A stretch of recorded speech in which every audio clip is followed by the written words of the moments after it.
Welcome to week 2 of college football game night. Thanks for spending your Saturday night with us. I'm Peyton Manning. And I'm Madison Marie. As always, we have another busy night ahead with lots of highlights, but unfortunately, no SOU highlights. The Raiders were on a bye this week. However, we are now only 1 week away from their home opener. That means 1 week from today, there will be football at Raider Stadium. Can you tell I'm excited? That'll be a great day out in Ashland. But before we get there, let's walk through this bye week for the Raiders. This week was a reset for SOU, looking at game film and seeing what they did good in the game and what they can improve on. You know, I told the guys today after, taking the loss last Saturday that I think that's the best thing that could have happened to us. We learned so much from that game, and our guys have come out and worked hard and have learned from their mistakes. And I think looking back on it, we're not 30-point dogs to College of Idaho. And we're going to get a chance to show them at the end of the year. But right now we got, this was a good week, albeit early for a bye week to focus on us, right, and kind of fix the things from last week.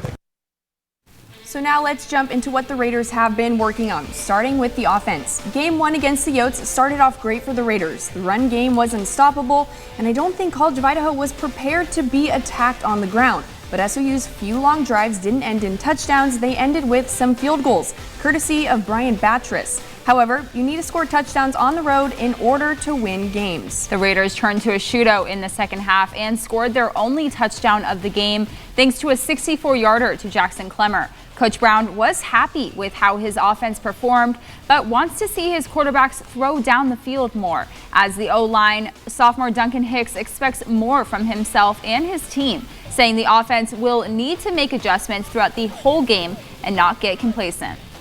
Offensively, we ran the ball really, really well. To control the clock like we did for the first 28 minutes of the game, was outstanding. I just think offensively, we're making huge strides.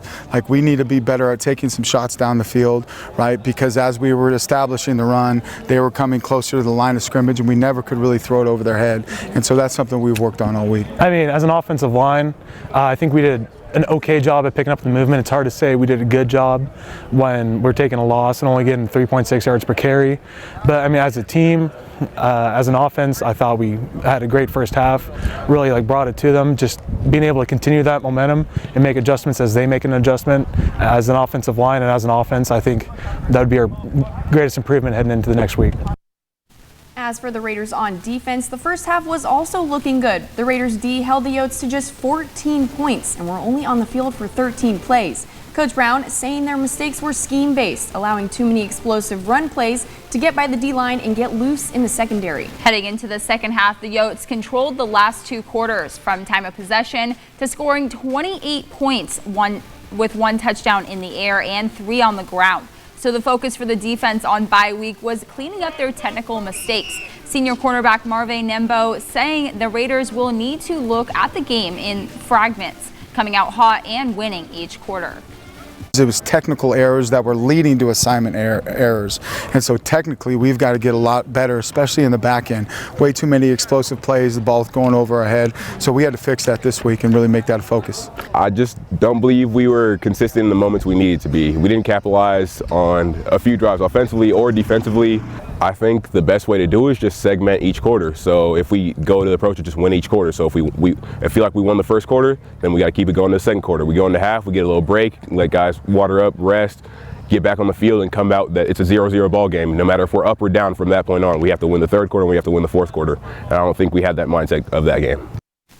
With this week off, the Raiders were only focusing on themselves, not really worrying about their next game against the Willamette Bearcats. But now that the new week starts on Monday, all eyes are on game 2. Well, it's a very early bye week. The Raiders now have a better understanding of how they perform as a team and under this new coaching staff. Plus, the Bearcats have already played 2 games, so the coaches will be up against their necks in game film, giving the Raiders a huge advantage heading into game week.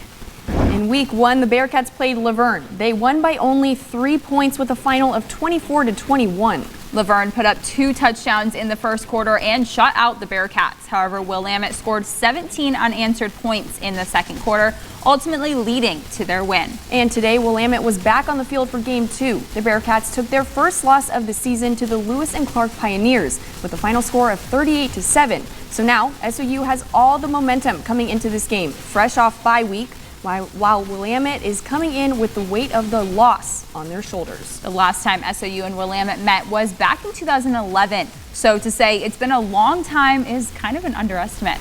And this will be a great game for the Raiders to dominate and get themselves into the win column. It's 1-0 each week. I mean, you can't move forward, you know what I mean? Like right now we had the bye week. Hey, I know this. We're 1-0 this bye week right now, right? So we'll take that. But, you know, we're going to go against Willamette next week, and we got it ready to go. We can't look past four of those guys. We got to make sure we're ready. We got to operate. We got to be the best offense that we need to be, and we got to keep pushing forward. Again, 1 week mentality. You know, hey, 1-0, got to just keep winning the day.